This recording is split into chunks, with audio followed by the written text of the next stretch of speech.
আমাদের পিকনিকে এবার শুরু হলো খেলাধুলার পার্ট। খেলাধুলার পার্টে প্রথমেই ছিল ছেলেদের খেলা। তো খেলার নিয়মটা ছিল যে বেলুন ফাটাতে হবে। নিজের বেলুনকে বাঁচিয়ে অন্যের বেলুন ফাটাতে হবে। তো এই হচ্ছে পরিস্থিতি। যেহেতু অনেক লং হয়ে যাবে ভিডিও, তাই সবগুলো ক্লিপস দিইনি, একটু একটু করে ক্লিপস নিছি। তো তোমরা দেখতে থাকো লাস্ট পর্যন্ত কে জিতে। তো সবাই নিজের নিজের বেলুনকে পিছনে লুকিয়ে রাখছে আর অপরের বেলুন ফাটানোর চেষ্টা করছে। তো এভাবে খেলা চলতে থাকে। একটা পর্যায়ে খেলার গণ্ডিকে আরও ছোট করে দেওয়া হয়, যেন সবাই ছড়িয়ে ছিটিয়ে না যায়, দৌড়াদৌড়ি কম হয়। তো এই যে দেখো, সবাই এখন আস্তে আস্তে জনসংখ্যা কমতেই আছে কমতেই আছে। অনেকেই খেলা থেকে বাইরে চলে গেছে।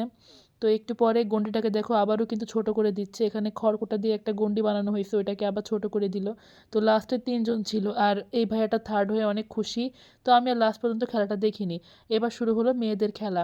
তো আমি যেহেতু ভাবছিলাম ভিডিও করব, তাই আমি আর খেলিনি। আর ওই দিন আমি প্রচণ্ড টায়ার্ড ছিলাম, তো এই জন্য আমি আর খেলায় অংশগ্রহণ করিনি।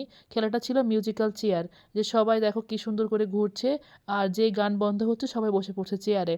তো এখানেও আমি খেলাটা দেখিনি, অল্প একটু দেখে আমি রেস্ট নিতে চলে গেছিলাম। তো একটু পরে আমি বললাম যে ভাইয়া, এখনও তো দুপুরের খাবার দিল না, আমাদের হচ্ছে কিছু একটা খাওয়ান। তো আমাদের যেহেতু সভাপতি মেহেরপুরের, তো আমি বললাম, তো সবাই বলে তখন ভাইয়া বললো ঠিক আছে আমি খাওয়াচ্ছি। তো উনি আমাদের কেক আর হচ্ছে চা খাওয়াইলো, আর এই প্যাটিসটা আমি নিজের টাকা দিয়ে কিনেছিলাম। যাই হোক, মজাই ছিল। ইকো পার্কের ভিতরে একটা ক্যান্টিন মতো ছিল, এখান থেকে কিনছিলাম। আর এই দেখো, গরম গরম চা, মানে সকালের নাস্তা আর কি।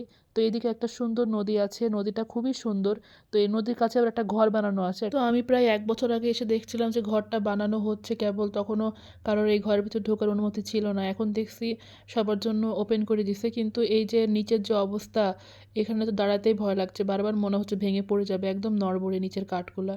তো যাই হোক, এখানে সবাই আসলো, এসে অনেক মজা করলো। তো একটু পরে আবার অনেকে এখানে ক্লান্ত হয়ে, দেখছো যে স্বাধীন ভাইয়া রেস্ট নিচ্ছিল, সবাই ক্লান্ত হয়ে গেছিলো।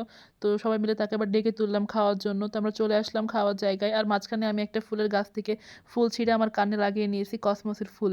তো হেঁটে হেঁটে এই যে আপুদের পিছে পিছে হেঁটে যাচ্ছি। যাওয়ার পরে আমরা চলে আসলাম এই মঞ্চের দিকে আসলাম। তো এখানে আমাদের খাবার ব্যবস্থা করা হয়েছে। এখানে ত্রিপল দেওয়া হয়েছে, ত্রিপল বিছিয়ে আমরা খাবো। তো এখানে অনেক ধুলা-টুলা ছিল আর কি, মানে জায়গাটা একটু ক্লিন হলে আরও মনে হয় বেটার হতো। তো আমাদের সভাপতি বলল যে এখানে বসা যাবে না, এদিকে ছেলেদের জন্য, তোমরা এই কোনায় গিয়ে বসো। তো এইদিকে আবার আরেকটা ত্রিপল ছিল, প্লেটে বসে প্রথমে পড়লাম। দিয়ে দিল আলুর ঘন্ট। তো ওই যে আলু কাটছিল ওই দিন ভিডিওতে দেখছিলা, তো ওই আলুগুলো রান্না করা হয়েছে। তারপরে দিয়ে দিল সাদা ভাত। তো গরম গরম সাদা ভাত আর আলু দিয়ে বেশ মজা লাগছিল। আজকে এ পর্যন্তই। Thanks for watching. আল্লাহ হাফেজ।